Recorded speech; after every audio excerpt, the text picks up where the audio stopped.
The Hudson River Sustainable Shorelines Project aims to develop science-based recommendations for shore zone management to enhance natural benefits while meeting protection needs. This project is even more important in light of climate change and sea level rise. We are a project of the Hudson River National Estuarine Research Reserve in Staatsburg, New York. Like coastal communities everywhere, the communities along the Hudson River are increasingly vulnerable to a changing climate and the rising sea levels, extreme storms, and intense flooding that come with it. Pictured here is a representation of a local waterfront at today's sea level and then with 4 feet of sea level rise, the projection for 2080. This is not dissimilar to the flooding that wreaked havoc on the community after Hurricane Irene in 2011. Today's flood is tomorrow's high tide. Nearly half of the Hudson River shoreline is armored by structures like bulkheads and rock revetments to protect from battering by tides, ice, storms, and human use. But there is another way to control erosion and reduce the damaging effects of climate change to shorelines. This way uses nature's self-healing, buffering, and growing capacities with engineering know-how to restore shorelines to ecological health.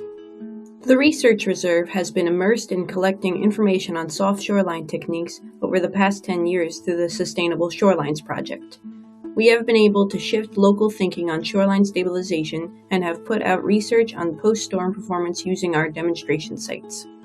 Our project identifies ways to restore shorelines that have the potential to maintain and enhance important ecological services, provide greater resilience to the physical forces of climate change, increase biodiversity, improve habitat quality, and be cost competitive with traditional approaches along the unique tidal estuary system of the Hudson River.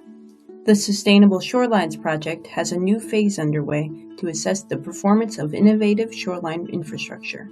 The purpose of this phase is to encourage land managers, shoreline landowners, and engineers to use the monitoring protocol for long-term study and adaptive management, and to broaden the use of sustainable shorelines to more areas outside of the Hudson River. The creation of the monitoring protocol has already been funded for 3 years. We believe that continuing and expanding the project's reach will cost about $40,000 a year. With this funding, we would not only be able to deepen our knowledge of shoreline performance as sea level rises and storms increase in intensity, but also broaden our outreach to areas in the mid-Atlantic and other shores with similar vulnerability. For more information, please visit the Hudson River Sustainable Shorelines Project webpage.